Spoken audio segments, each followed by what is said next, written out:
Hello friends అందరికీ ఈరోజు మా స్పెషల్ వచ్చేసి కాకరకాయ కర్రీ రొట్టి అండి. జొన్న రొట్టి. కాకరకాయ కర్రీ వచ్చేసి మనకి హెల్త్కి చాలా మంచిది కదండి. షుగర్ కానీ ఇంకా చాలా రకాలుగా హెల్త్కి మంచిదండి. అందుకోసం ఇలా కాకరకాయ ఫ్రై చేశానండి. కూర కాదు, ఫ్రై చేసే చాలా బాగుంటుంది అనేసి అందులోకి జొన్న రొట్టె అండి. ఇలా మెత్తగా పూరీలాగా పొంగే జొన్న రొట్టె అండి. ఆ పూరీలాగా పొంగాలి అంటే ఎలా ప్రిపేర్ చేయాలో చూపిస్తారండి. జొన్న రొట్టె వచ్చేసి ఇలాగండి. ఫస్ట్ మనం తగినంత పిండి తీసుకోవాలండి. ఈ వాటర్ వచ్చేసి వేడి నీళ్ళు, అందులో కొంచెం ఉప్పు వేసి వేడి చేశానండి. కొంచెం వేడిగానే ఉండాలి నీళ్ళు రొట్టికి చేసుకోవడానికి, లేదంటే రొట్టి విరిగిపోతుంది. అలా వేడి నీళ్ళు తీసుకొని మనము ఇలా చూడండి బాగా కలుపుతూ ఉన్నాను. మన పిండి అంతా ముద్దలాగా వచ్చేంత వరకు కలుపుకోవాలండి, మన చపాతీ ముద్దలాగా.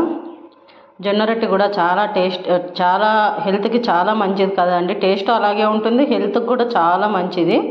ఇలా మనం జొన్న రొట్టె కూడా వాడుతూ ఉంటే చాలా బాగుంటుందండి, చపాతీనే కాకుండా. అందుకోసం ఇలా అప్పట్లో మనకి జొన్న ముద్ద అన్ని జొన్నతో చాలా రకాలుగా జొన్న జావా ఇలా చేసుకొని వాడతారు కదా, అలా కూడా ఇలా రొట్టె కూడా చేసుకుంటామండి. ఇలా చూడండి, ఇది వచ్చేసి బాగా మెత్తగా పిసకాలండి. మనకి మెత్తగా పిసికితేనే రొట్టె బాగా వస్తుంది, లేకపోతే విరిగిపోతుంది. చూడండి, ఇది ఒకటి గుర్తుపెట్టుకోండి. బాగా మెత్తగా ఇలా మనం పీట మీద వేసుకొని కూడా ఇలా బాగా మెత్తగా పిసకాలండి. మొత్తం అంతా కల్తీ కావాలి పిండి, అప్పుడైతే బాగా పూరిలాగా పొంగుతుంది రొట్టె కూడా. ఇలా చూడండి, ఇలా బాగా మెత్తగా తీసుకోవాలండి. ఇలా అయిపోయింది చూడండి, ముద్దలాగా అయిపోతుంది. ఇప్పుడు ఇలాగా మనము చిన్న సైజు కావాలంటే చిన్న సైజు తీసుకోవచ్చండి, పెద్ద సైజు కావాలంటే పెద్ద సైజు. మనకి ఏ సైజులో కావాలంటే ఆ సైజులో ఉంటలు చేసుకుందామండి. ఇలాగా నేను వచ్చేసి ఇలా సరిపోతాయని ఇంత సైజు చేస్తున్నా అండి. ఉంటలు వచ్చేసి ఇలా చూడండి, ఇలాగా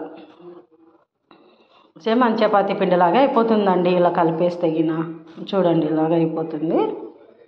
అలా మళ్ళీ బాగా ఉంటలు అలా చేసుకొని అలా తీసేసుకున్నానండి అన్నీ నేను.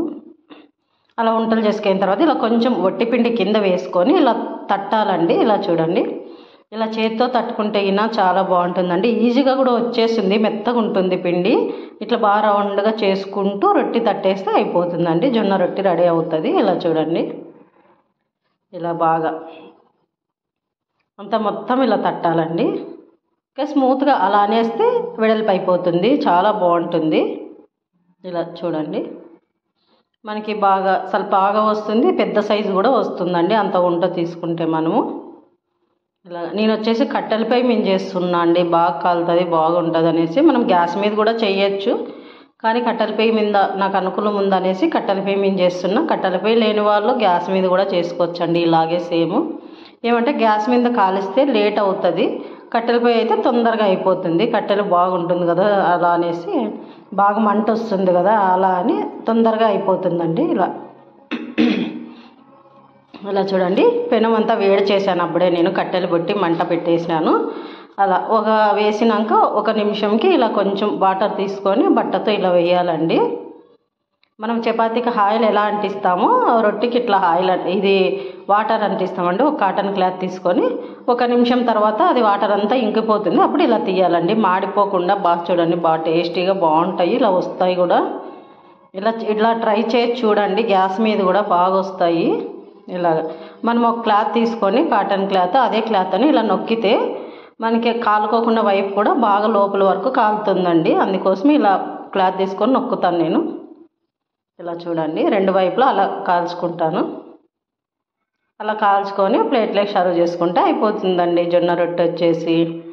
ఇలా మా ఛానల్ మీకు నచ్చినట్లయితే లైక్, షేర్, సబ్స్క్రైబ్ చేయండి. ఇలాంటి వీడియోస్ మీ ముందుకు చాలా తెస్తానండి. మీరంతా మంచిగా సపోర్ట్ ఇస్తున్నారు, బాగా చూస్తున్నారు. అలాగే కొంచెం ఓపిక చేసుకొని సబ్స్క్రైబ్ కూడా చేసుకోండి. సబ్స్క్రైబ్, లైక్, షేర్ చేస్తేనే ఇంకా కొంతమందికి వెళ్తాయి కదండి మన వీడియోస్. ఇలా రాని వాళ్ళు ఉంటే ఎవరైనా నేర్చుకుంటారు కదా, అందుకోసం ఇలా చెప్తున్నా అండి. ఇలా చూడండి రెండు వైపులా మన పూరిలాగే